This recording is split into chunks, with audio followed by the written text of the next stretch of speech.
Hey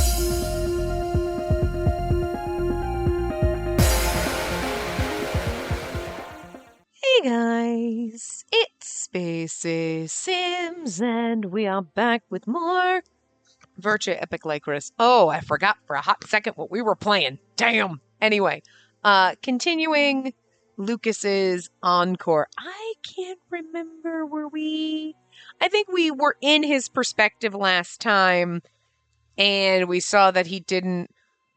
He was hesitating to kill Dahut, and now we're back to being us. Right, because we're in the cage, so of course we're back to being... I don't know why I had to think about that for a hot second. Like, whose perspective are we in? I'm in a cage, bitch. Of course I'm me. Anyway. I just choked on my own spit. Fun times. It was late at night, and everyone was asleep. Lamenting my own helplessness in the cage I couldn't escape, I quickly looked back at the door as it opened slowly to see Lucas covered in his black cloak. They could have done a better job with the cage things and, like, moved the bars over. I get it. It's perfectly centered. You know what well, it's not even perfectly centered, because I feel like the bar on the right is closer to the edge of the screen than the one on the left is. It doesn't look like that. It looks like that on my TV, but it doesn't look like that on my computer screen when I look at it. No, it does. It looks a little bit. But, like, they could have, like, moved them over a little bit so that, like, his face was in the middle and there wasn't a bar in the middle of his face. Like, I just feel like that is... Seriously? I know I'm going to say something and it's going to sound outrageous, but I swear to God, I'm not drunk. I'm not being held at gunpoint. Like, I'm actually saying this legitimately. I feel like Tim could have done a better job with this. Because we know he's really good at the swooshies and the art department stuff. You know, like when Lucas is swinging his halberd down, he does all those swooshies. He was great at that. I feel like if Tim was still in the art department, he would have been like, let's scoot this over so we could see his face. But you let him become a translator and a typist, and he's terrible at it. Bring him back to the art. Justice for Tim in the art department, okay? Because who the hell did you hire to do this?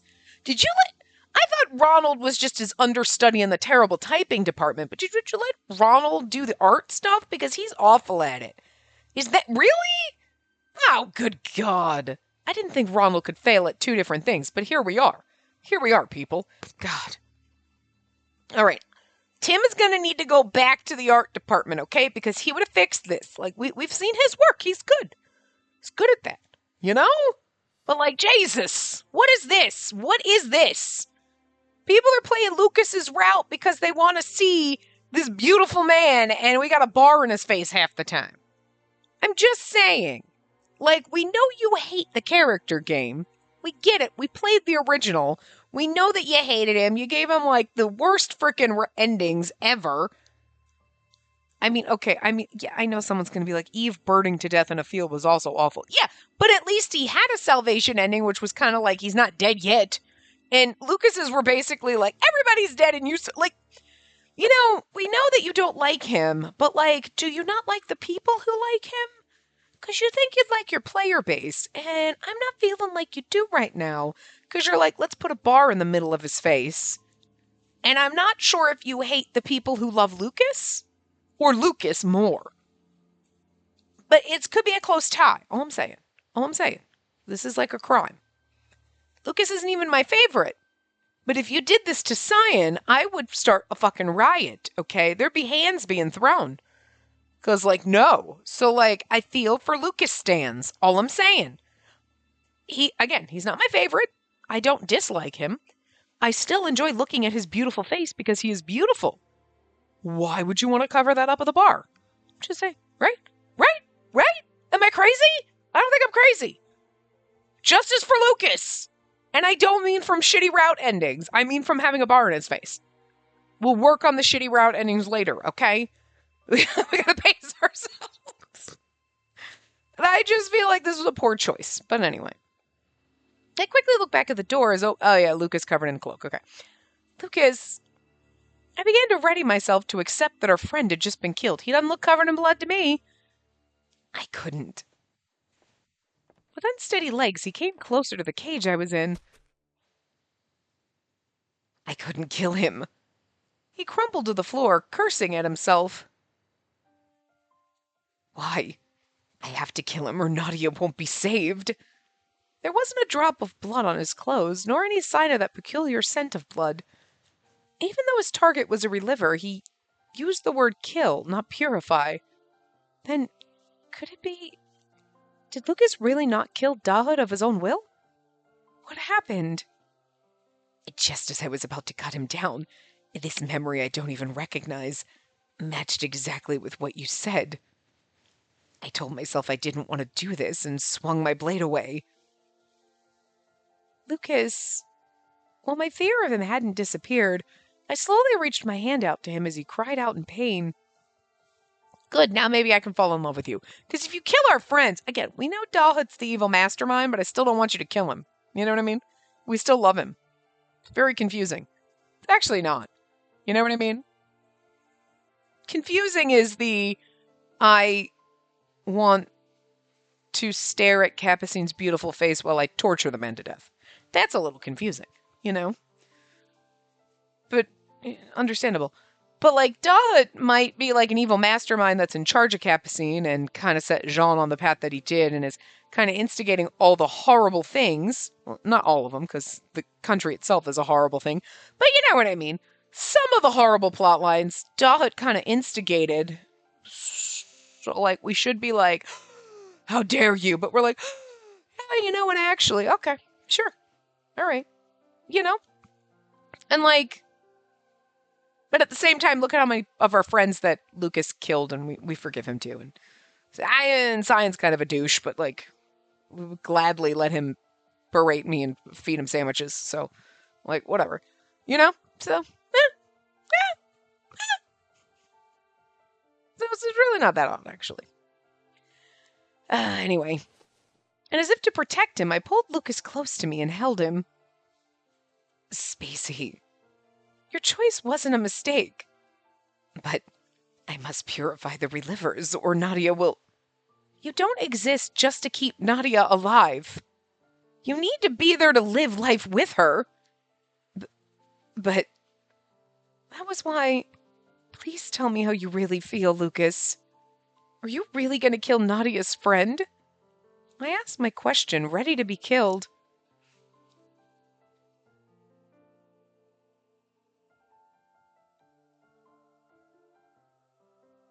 No more trying hard all by yourself. When you're in pain, you need to tell people, okay? I change her kid voice every single time, but like, whatever, not a big deal. I don't want to take away what makes Nadia smile. Lucas's world, which had been clouded in darkness from his blind acceptance, not only that.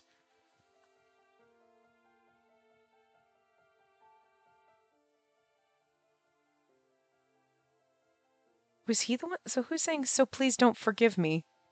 Well, someone's saying, so please don't forgive me. Oh, it must have been him as Boro. Well, why is it having question marks? Anyway, if you are all fakes, then I'm a true monster that has lost all sense of good. If you are all fakes, then I'm a true wait, that doesn't make any sense. It's so painful killing people. I want to go back.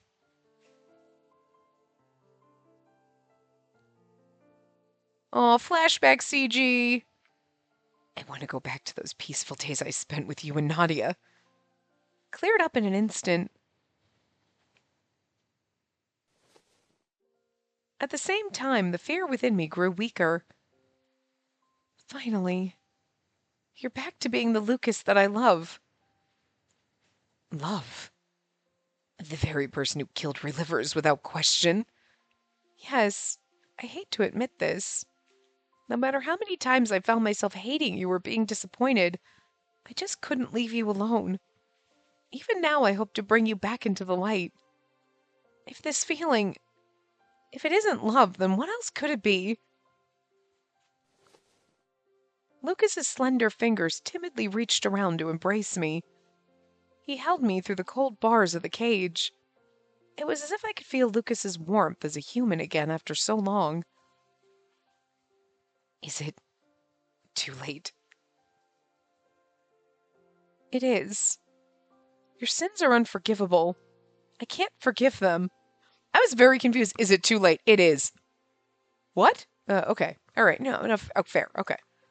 At the very least, it would be difficult for you to live a life full of happiness like an ordinary person. However, you can stop the tragedies here and now. Instead of trying to let Nadia live by forcing others to be sacrifices, won't you consider finding a normal way she can live? You know, before I realized it, you've become far better at guiding other people than I. That's thanks to you, Lucas. I suppose I missed that. We continued holding on to each other. He didn't need to do everything alone. He could cry about how he was in pain.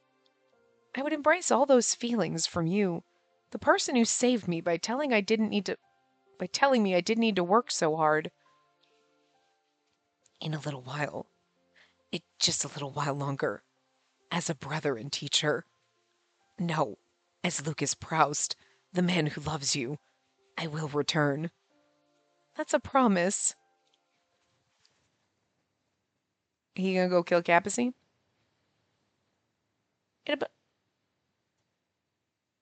I think we're supposed to be me, because it didn't switch to his perspective, but it had been a long time since I stepped outside at night. Because Lucas didn't kill Dahut, there was no telling what Capucine might do to Nadia if we simply waited until morning. We had to get her to a safe place before he could do anything. Okay, because he made it sound like, I'll be back. I'm going to leave you here. I'm going to go kill Capucine. But I was like, we were there, because that's when we saw what he did to Nadia and stuff like that. Horrible fucking monstrosity he made her. You know, whatever. But like, and I was like, are we just going to get left in the cage? And now he took us out, but like, they kind of glossed over that, which was odd, but... And again, I feel like it's slightly different because I don't remember him...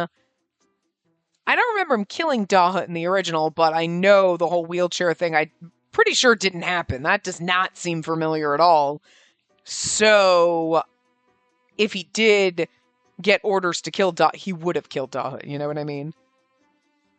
Like...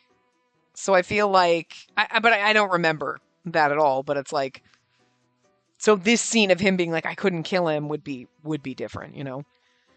We therefore decided to infiltrate the hospital in secret.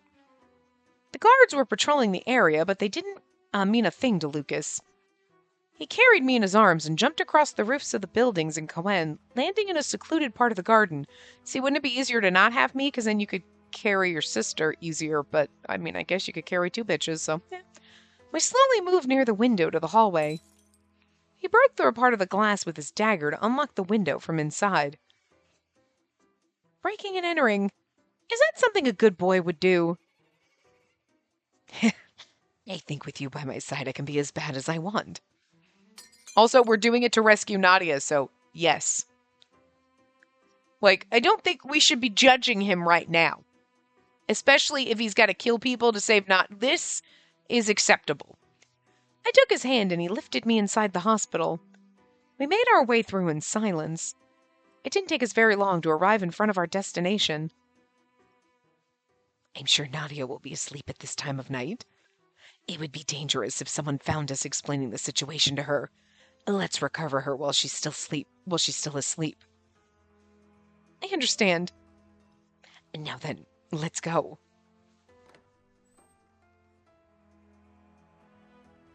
Staying alert to our surroundings, we quickly entered through the door.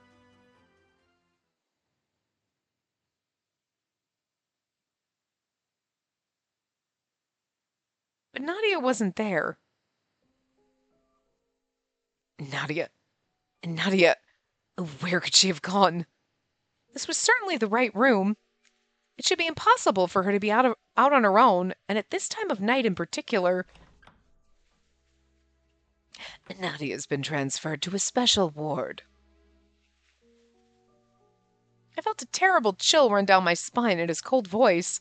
I feel like this is very similar, if it didn't already happen in the first game. Because, like, I mean, I know Capucine takes Nadia and he turns her into a monstrosity. I don't know if we're going to have to relive that nightmare, so just be prepared.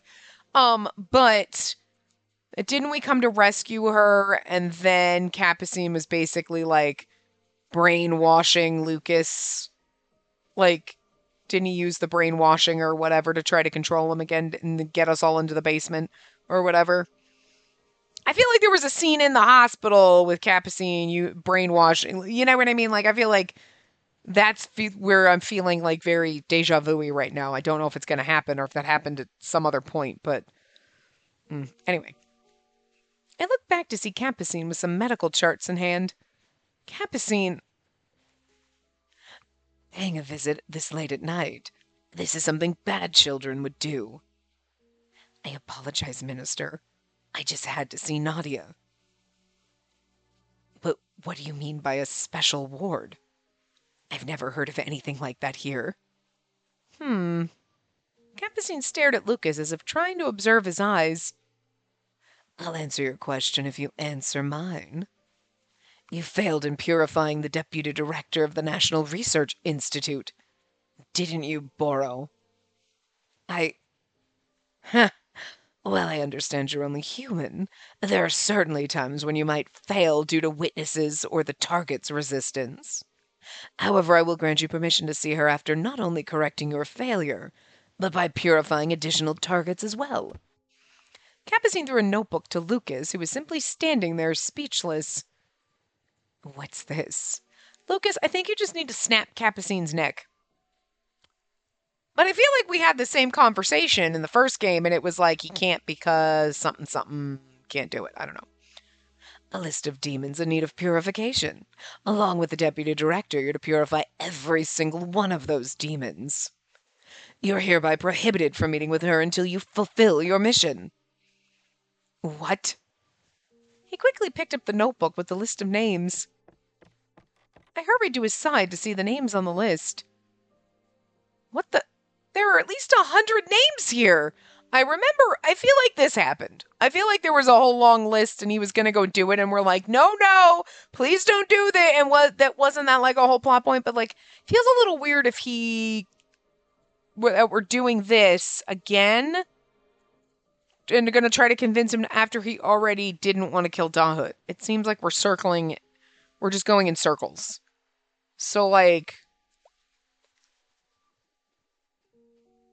but like maybe even though this is similar, it's not gonna play out the same way. Because like if it plays out the same way, which again, and I can't remember, but my brain is telling me that like we did this, and he's like, no, I have to go out and kill these people, and he was killing several people, and it was several, and we were trying to stop him and everything, and it was like, but then it would literally be the exact same scenario we were just in. So it's like, why are we going in circles? You know, maybe I'm imagining it. I don't know. Despite the situation we were in, the number of victims for Boro to claim was unusually high. Why would there be an increase like this? Lucas must be thinking the same thing as he reluctantly tried to ask a question when suddenly... In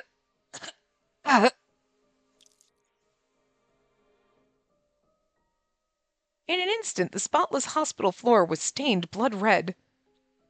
Lucas! He tried to hold it back, but it wouldn't stop.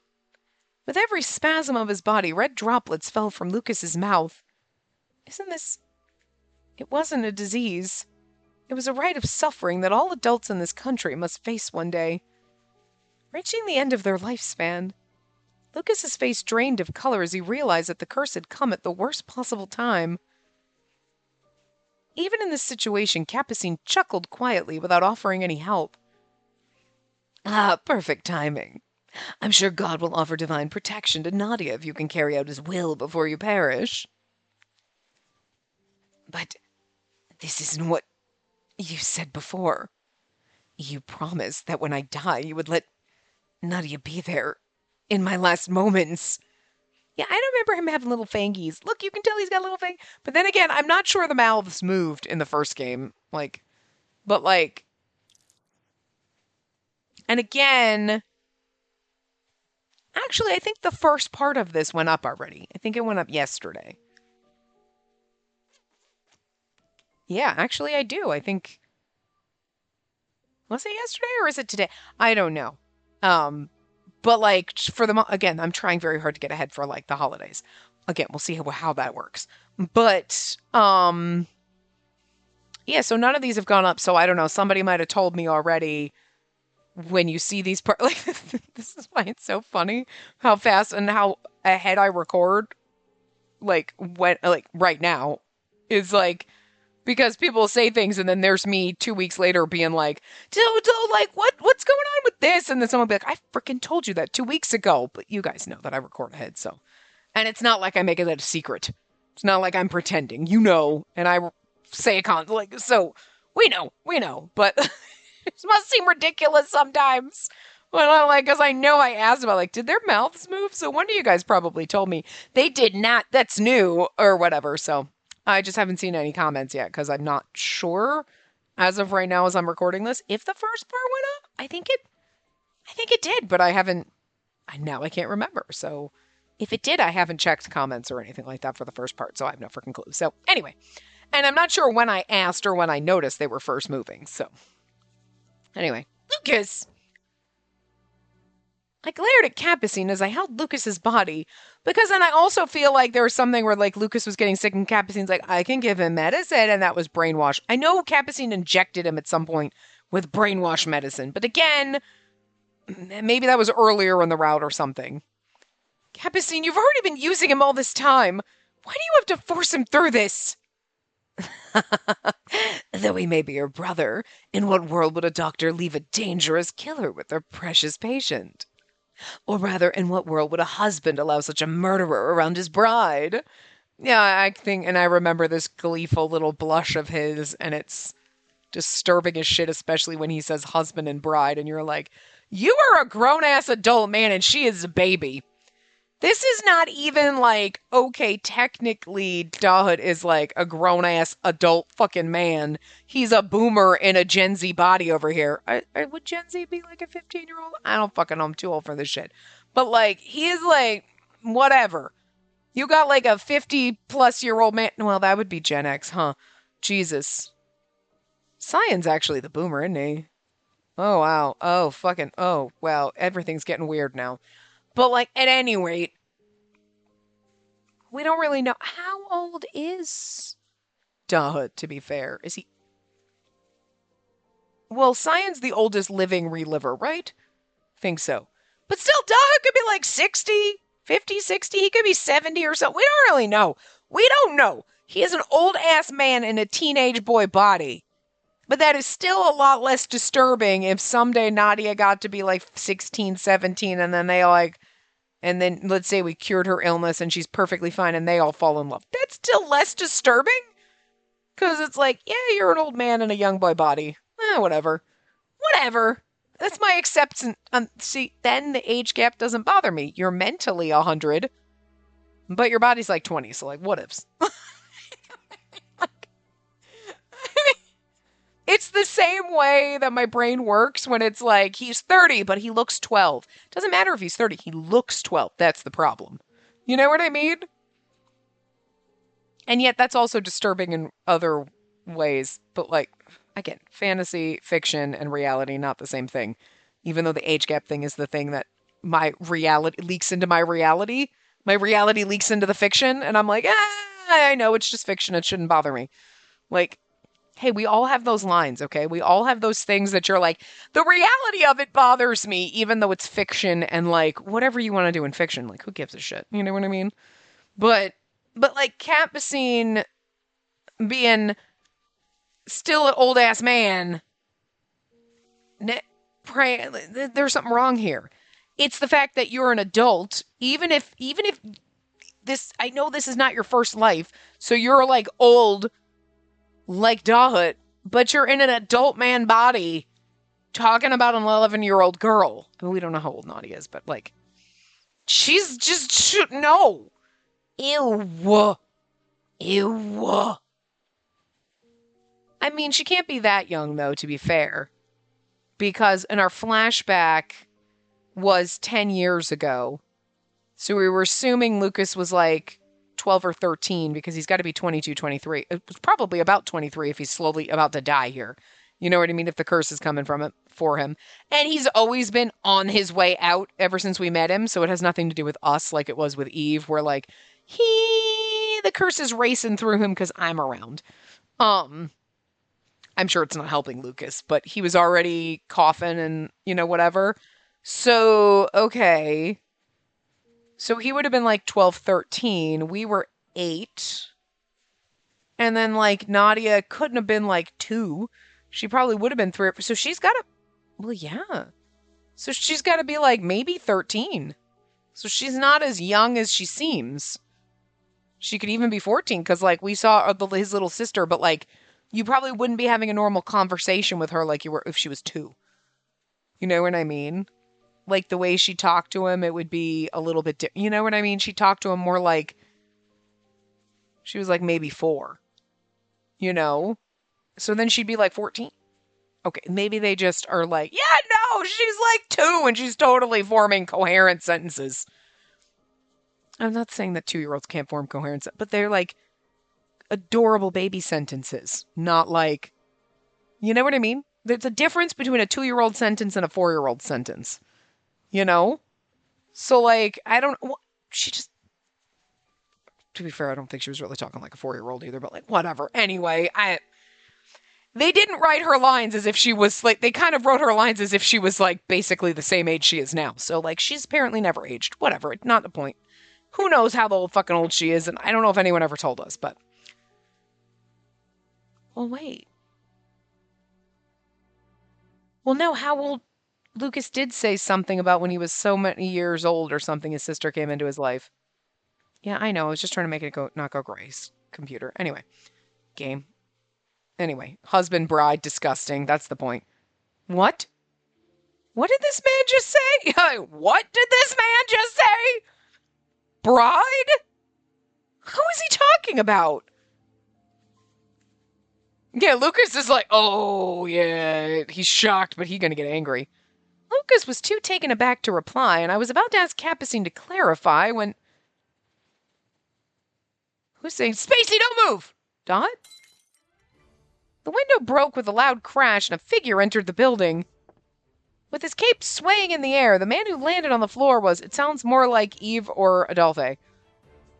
Yeah, okay, it's Eve. It was like, with a cape swaying in the wind. Like, Eve, what are you doing here? I have no idea who's alive or dead in this one. I'll tell you the details later. As he landed, he grabbed my arm and pulled me toward him. Look, see, like, Lucas's little fangs. He got little fangs. What's his little teethies? They're so cute. Like, he's getting all mad, but his little teeth are so cute. Eve, what are you doing with her? I should be asking you the exact same question. As Eve spoke, he readied his sword, not letting his guard down, even with Lucas in his weakened state. Okay, Lucas isn't the one to attack.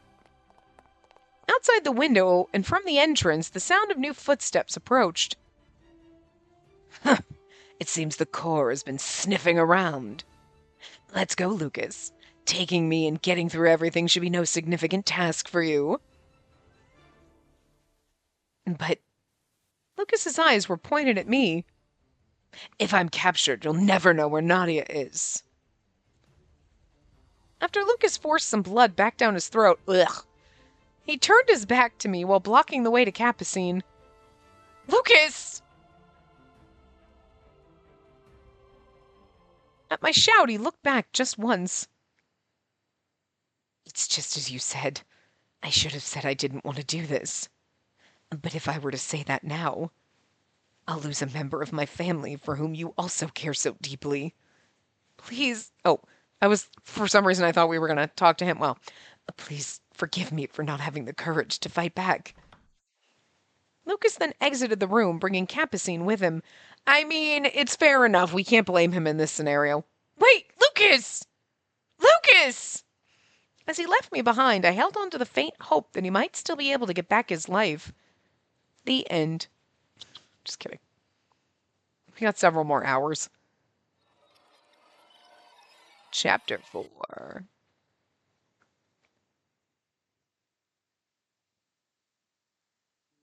Let me share a tale of the past. A tale before that of the dedicated watchman of death and his efforts to overturn an irrational world. The beautiful man bestowed with marital prowess. Oh, martial prowess. I was like, what? I just got dyslexic there for a hot second. Wow. I was like, huh? Martial prowess. Wow. Lived his life after giving up everything. I was like, we ain't married yet. The little sister he loved slipped through his fingers while he was still young, taken away by an incurable illness. Unable to heal his scars, he took his last sorrowful breath when he turned 18. In his final moments, this is what he said: that just once he wished to see a small bit of hope. So are you trying to tell me that before Onco exists, that, like, there was the original timeline? Because we know there was an original timeline, and then there was, like, Oncolfe doing some weird shit and time hopping and changing things and whatever.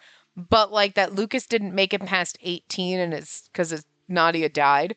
And that, like, Nadia being alive and him taking her away and everything is what's kind of helped him live longer? Because that's basically what that just said. Let me take you back before the Watchman of Death existed. And, oh, yeah, Nadia died and so did Lucas. Okay. Man, they hated Lucas even in the original timeline that we never got to see.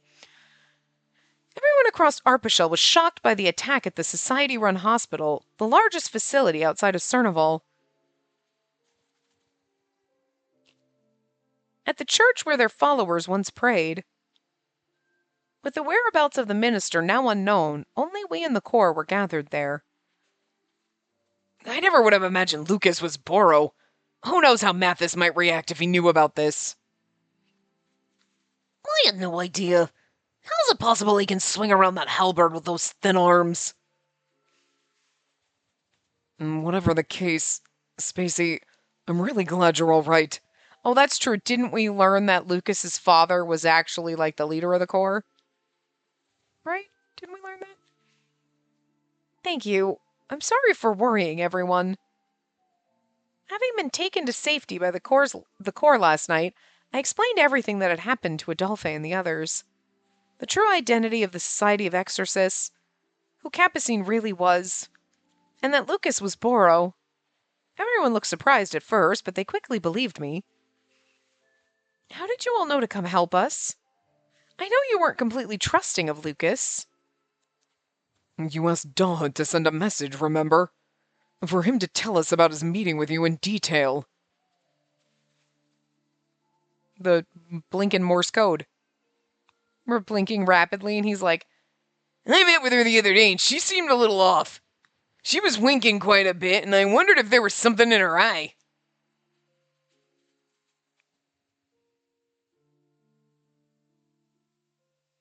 Hearing that, I knew what was up. You used winking to send me signals when we were kids. And I realized if you were doing that, you were trying to convey something you couldn't say in front of Lucas. Adolphe thought something was up, and under his orders, we watched over Lucas for a little while. Even right before entering the hospital, a few of us were standing by, listening in on your conversation through the window. I see. So that's what happened. My message to Adolphe got through. If it were a little while back, I would have been relieved. However, the only reason Lucas ran away is he's trying to protect Nadia. We gotta find her. It's just as you said. I should have said I didn't want to do this. But if I were to say that now, I'll lose a member of my family for whom you also care so deeply. Please, forgive me for not having the courage to fight back.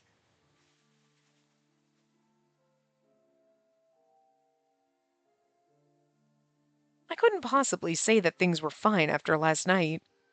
Lucas and Capucine broke through the surrounding Corps members and their whereabouts were currently unknown. A wanted notice for them had been dispatched by Cyan. Are you worried about Lucas? My heart jumped from Adolphe reading my mind. I was about to deny his suggestion, but that would just be an excuse. I had to face my feelings and confess that right now I was longing for and worried about Boro. Yes, although I don't intend to try and excuse Lucas for what he's done. As long as you understand. What he's done especially with Mathis's brother, is unforgivable. Well, he didn't actually kill Camille. So, we know that for a fact. Even if it was for his little sister in the end. I nodded in agreement. Adolphe's over there like, what would I do for you? What would I do to protect you? I mean, maybe never die. Because, fair. Adolphe's so beautiful. God damn it. But I can't just leave him be. Now that Nadia's been being held hostage, Lucas will kill even more people. The order from God, right? I didn't think someone as prudent as him would rely on something so ambiguous. But with that said, even if we did try to catch him in town, can't really say we'd stand a chance. In that case, we'll have to contain the entire society before Lucas carries out Capucine's orders. We'll have to... God, I can't... I should have taken a breath. You said the society's headquarters is in the basement of the hospital, right? Yeah, they might have escaped by entering it through a place outside of the hospital. If so, then I'll be taking control over this operation. Oh, there's my precious. Cyan arrived in the middle of our conversation with a stack of documents in hand. It's been a while, Maiden of Death. Did you enjoy your life locked up by Boro? Everyone's surprised at who Lucas is, except for you, of course. I may not have known about him, though I did have some ideas of who that man Capucine was. What do you mean? With the Society's useless research on a new breed of human, and the disgusting thought of making that patient his bride, I'm sure Capucine was the very one expelled from the Institute. Given the death sentence, in fact, an underling of mine named Orty.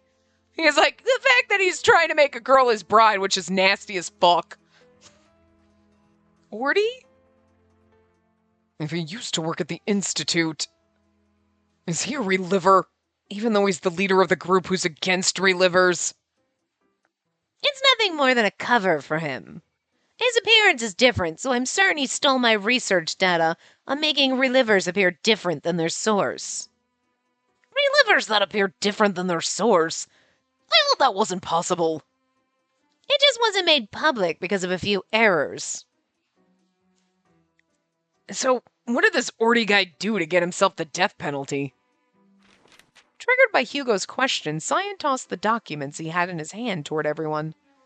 We all picked up the pieces of paper, and when we read what was written on them, we all stopped, even our breathing. The documents detailed incidents of how Orty kidnapped children who lived in the slums and conducted inhumane experiments on them. Within the list of victims were the names of girls far younger than me. Well, you're 18, so, whatevs, but, far younger than... Yeah, that's the disturbing part. Nadia is a child. It was far too horrible, even for something that was supposed to be for our future. This is horrible. Look at his sad little face. His little face is so disappointed and disgusted. It's like, I'm just really disappointed in how disgusting you are, Capucine. And that's worse. That's the worst. Adolphe looks mad like he's gonna choke a bitch. Hugo is like, oh, ew. And Eve's face is just so... Well, I'm disappointed. It's a horrified, disappointed look. It's just disappointed. And that's so much worse than being, angry or disgusted. It's like, I'm so disgusted, I'm disappointed in how disgusting you can be. That's just what the fuck? I love his disappointed face. Yeah, I feel sick just reading this. He might even be more wretched criminal than Boro. Faces on the three men from the Corps twisted in disgust. How did a bastard like this escape the death penalty and keep himself alive? At one point, while Orty was being escorted, the Royal Guard helped him escape and even covered up the incident. Everyone looked in disdain as Cyan explained how even the Royal Guard, the Royal family confessed to what happened when he questioned them. and questioned them is a questionable way of phrasing that, because Cyan didn't just go like, hey, so Orty, what happened with that? There was some threats and torture involved. The Royal Guard again? How many times do they have to mess things up to try to cover up what they did? Well, I agree with that sentiment. We need to be thinking about how to crush the society right now. Orty himself is hardly a threat, but he has at his disposal that teacher, an incredibly powerful spear. Even with the Corps, the Royal Guard, and our security combined, he'd clean them up easily. That sounds ridiculous. But he really is that much stronger than us. Now that their identity's been revealed, they might come attack you and the other researchers without hesitation. About that, I timidly raised my hand as Cyan pushed the conversation forward. With Lucas as he is right now, I believe he'd fight against Capucine if we could just recover Nadia safely. And if we can offer her substantial treatment... Cyan... Very well. If we can avoid a head-on fight with him that way, I suppose I can offer that much. However, I'm only offering to keep the girls safe. Don't think you can make the sins of Lucas Proust any lighter. All right, kind maiden? Of course. I nodded in agreement, readying myself for the worst possible outcome. Lucas himself was protesting against his own actions, which is why I can't just let things go and accept what he's doing. To deny any wrongdoings would be an insult to Lucas, who was finally able to tell me he was in pain. Later, all through the night, everyone discussed with Cyan a detailed plan to break into the underground facility. As I didn't have any particular knowledge to contribute, I felt that I might just be in the way, and stepped outside of the church. I should go search for Unko. As I thought to myself, heading off to what I thought was an empty spot, I saw Dahut lean against the wall of the church, his head facing downward. He just seemed so sad. Dahut? I quietly called out to him. Oh, Specy, have you finished talking to everyone?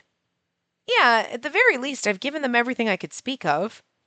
Dahut silently nodded in acknowledgement. I was sure he heard everything about what happened last night, about Lucas's true identity and about Nadia.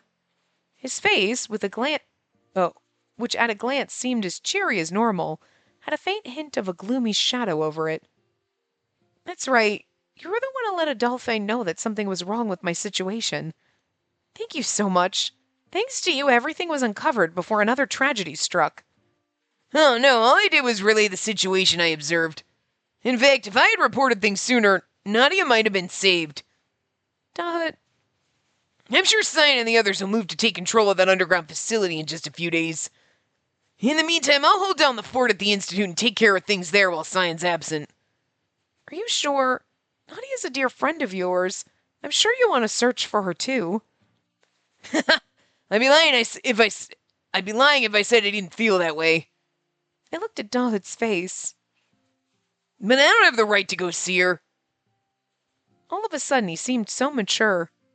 But that lasted only an instant. So being as cute and fragile as I am, I'll just serve as logistical support. If Nadia gets back safely, please accompany her in a stroll as she uses the completed wheelchair. In an instant, his face returned to its usual adorable self. I feel like that whole thing is like, I don't have the right to see her, is because Orty is his fucking problem. You know what I mean? Like, he did not know this was going to happen, but he was backing and funding Capucine and doing a lot of this and whatnot.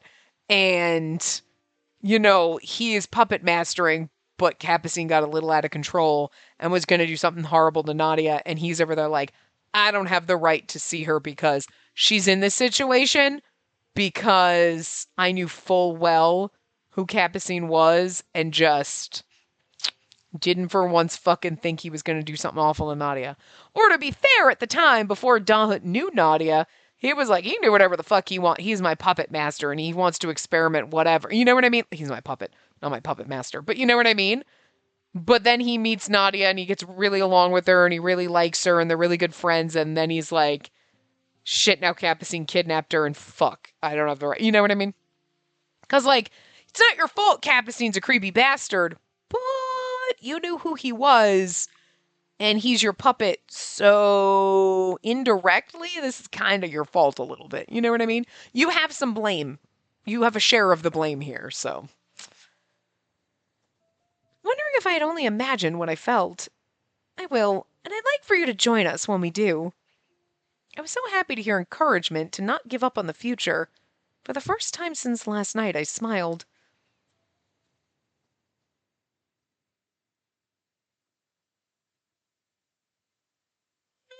Oh no, maybe Dahut will tell us. Because now we're going to be Dahut. Interesting. I can't believe it. I almost dropped my guard. After parting with Spacey, I muttered to myself as I walked alone through Coen. I reprimanded myself for being so uncharacteristically shaken up. Felt like it was a mark of failure. I suppose it just means that Nadia's become that important to me. The young girl who always admired normal people, who learned all by herself what they were like. It hadn't even been that long since I met her and began to feel how radiant she was. 8 years ago, I only knew of the person named Nadia Proust. But what was special about her was her brother, and I deemed her only another of the many residents in Arpachel. I provided Orty with that information thinking she could serve as a hostage. And this is the result. Ah, okay, so that's a little more information, because I don't think we got that in the first game. Knowing that he was like, hey, you could use Nadia as a hostage because, you know, whatever. And again, and then now you know. Again, I mean, like, kind of goes back to what I said like 2 minutes ago with like, you know, you didn't know Nadia, so you were like, whatever, Capucine can do whatever he wants to whoever, I don't care. But once you get to know one of these people, then all of a sudden you're like, oh, fuck. And getting to know Nadia was like, but it's a little bit more. It's not just like, yeah, Capucine's doing whatever. It's, I got to know Nadia, and now I realize, oh, God, Capucine's a creep who likes to do weird experiments on children because he's a freak. You know what I mean? It's more, but it's like what he just said. I was like, yeah, she could be a pawn, whatevs. And then you get to know her and you're like, oh, fuck. So it's a lot more your fault, you know, than indirectly. So you share a little bit more of the blame here than I initially thought. But we still love Dahut, don't get me wrong. Everybody makes mistakes. You just got to learn how to fix your fucking mistakes before anything happens to Nadia, you bastard. You never thought a day would come 8 years later when I regret my actions. And on top of that, I thought she was only small and weak, but she actually had a genetic disorder. I never thought she'd be the subject of Orty's experiments, whom I thought to simply use as a pawn. If only I'd understood her illness sooner. No. What if I had met this girl who longed to be a normal human sooner? I wonder if I would have stopped myself. That's not possible. I knew I wouldn't. I was sure. I checked myself to make sure I wouldn't waver, imagining another possible future. Right. Even if I had met and become friends with Nadia sooner, I would never forget the things that I must do. Even if there was a way to go back in time, I'm sure I'd make the same decisions. And dragged along with me all the regret I had as well. Despite that, however, I have to make amends for the failures I've caused. If I pretend I didn't, then I'd truly be the same as that rotten royal family. For my dear friend, I'll do my best as Dahut. Even if it wasn't for the country. Just for now. I wouldn't be sinning for becoming a normal human being. Wait, I wouldn't be sinning for becoming a normal human being who just wanted to... Oh, okay. I wouldn't be sinning for becoming a normal human being who just wanted to save his friend. And I actually kind of, you know what, I appreciate that in Dahut's character. Him being like, if I had met her sooner, maybe things would have been different. And he's like, nah, I still would have done what I did. But like, I admit that I fucked up here. And I'm gonna fix it. But I still would have probably made the same choices because my end goal is like that important. You know what I mean? Because like, if you think about it, in a lot of like media, you have the whole like, if we had met sooner, everything would have been different type of a thing. And like, fair enough. You know what I mean? Because you don't know, like, one little change in your life 10 years, it's the butterfly effect, right? You know, it's the whole point of that movie, the butterfly effect. And the whole point of the concept. You go back in time, you change one little thing, it's a snowball effect that changes millions of things. You know what I mean? But it's kind of interesting for Dahud to be considering and be like, would I have changed things? Like, no, you know what? The things he's trying to do mean something to him. It's not like, I'm just being evil for the sake of being evil. He's like, no, it's important and the royal family needs to go down and I'd still make the same choices. But, like, you know that underlying, like, if I'd met Nadia sooner and become friends with her sooner, still would have made the same choices I made, or I still would have been doing the same thing and the end goal would have been the same. Maybe his choices would have been slightly different, but, like, he's got to know he used Nadia as a pawn because she was just a way to control Lucas. And even if he met her sooner, he probably would have still kept on that path to being like, nope, Nadia's still a pawn to use Lucas, you know? Because, I mean, but maybe things would have changed a little bit. I don't think he would have changed everything because Lucas is a necessary part of this plot. Like, you know what I mean? Like, having someone as strong as Lucas be under your control, would he have felt a little bit more guilty about it? Maybe. Maybe. You know? And maybe if he knew he met Nadia sooner or became friends with her sooner, maybe he would have kept a little bit of a better eye on fucking Orty, okay? Is all I'm saying. You had to know Orty was getting a little creepy up in here. You knew him enough to know, so. The moment I got to the Lycoris field, I thought my heart would stop beating when I saw the cold white hand sticking out of the ground from the middle of the field. Jesus, Lucas, do a better job burying your bodies. He probably didn't bury him, he just chucked them all around. Oh, my. This is the first time it's taken this long for me to come back. That murderer really did a number on me. I never thought Boro's identity could have been changed since ... Ooh. Boro's identity could have changed since what? What's that redacted? Uncle murmured some complaints against Lucas as I dug away at the soil. Uncle, are you all right? I'm so sorry you had to go through all this for my sake. Also, probably because he chopped him up into tiny bits, and, like, as long as you have Anko's head, he can regenerate, but that's a lot to regenerate. Oh, it's nothing. You're safe after all. However, you now understand the true meaning behind my warning about his being a dangerous man, right? Yes. I was sure Lucas was an unforgivable criminal to Anko who wished for fewer people to die. As I spoke about him, Anko's voice remained dark. As far as I understand, I'm sure things will change greatly in just a few days. Whether the Corps clashes with the Society first, or the Society massacres more relivers first, not even I can tell. Until everything's resolved, I advise you to retreat somewhere safe. That would make this route go way faster than it's gonna. If I hid and here's what happened and then we just did a fill-in. Like, no, they're gonna drag it out, so we ain't gonna hide anywhere. And that's what I wished to say, at least. But you're unsatisfied with how things are now. Are you not, my princess? You can tell. I could barely even manage an awkward smile, feeling so sorry for what I put him through. He was right. There wasn't anything I could do. At the most, I could simply just pray that everyone would be all right while situated in the safest possible way, as he suggested. But I know you're just trying to protect me, but I'm sorry.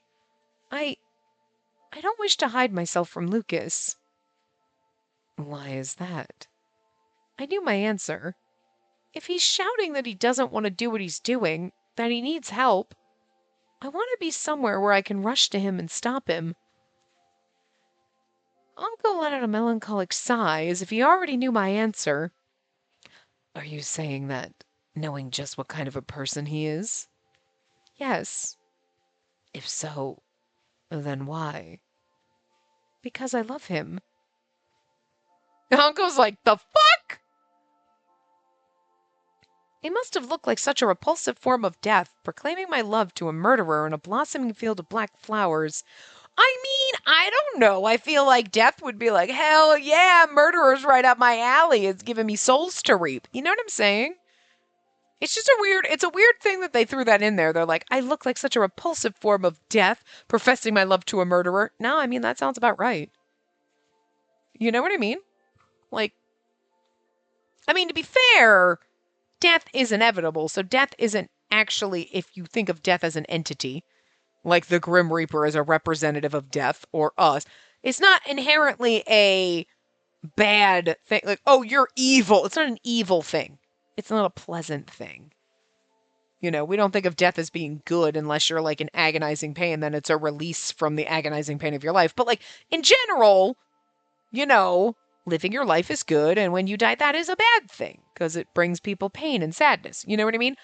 But death itself, or again, if it had a human type form, the Grim Reaper, whatever, is not evil. Death isn't evil. A murderer, you would be like, is kind of evil. But at the same time, if you're like, death is in love with a murderer, you'd be like, yeah, no, that makes a lot of sense. Keeping me employed if I'm death by murdering people. You know what I mean?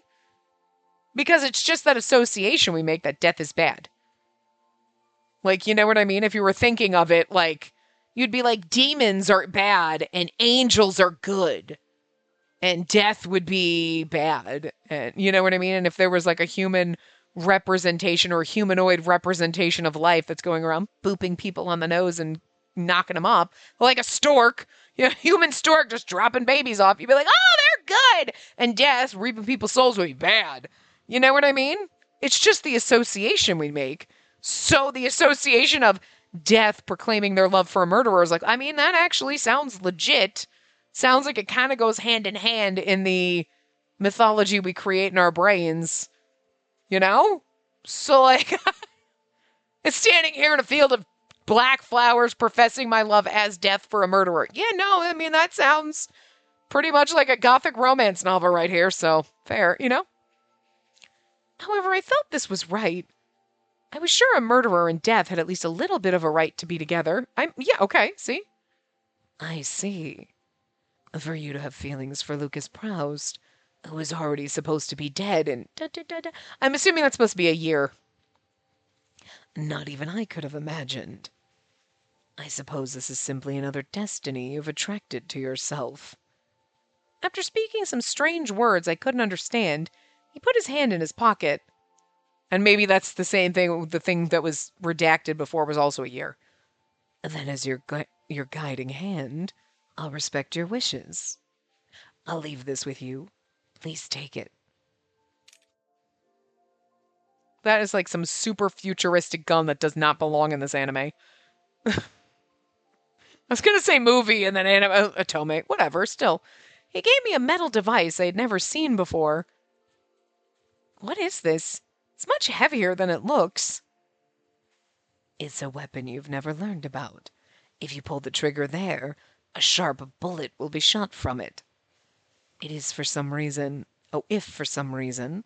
Lucas Proust can't be stopped, use this. Although I can't guarantee it will hit him. I feel like we shot Lucas once. I feel like we got the gun once before and we shot Lucas. Or at least we shot someone. There was some bad ending with that, wasn't there? Am I crazy? Maybe I'm imagining it. Whatever. Someone will tell me, and by the time I see it, it'll be fucking January. What he meant was, kind words alone may not be able to stop him. Isn't that right? Yes. Thank you so much for everything. Actually, that's true. This might be December when this is going up. I'm like, it might actually be January when this is posting. I don't know. Like, in order to not cause you, the Watchman of Death, any more trouble, I'll try to stop Lucas in my own way. I want to be by his side, even just a moment longer. Yes, I'm sure you'll be able to do so.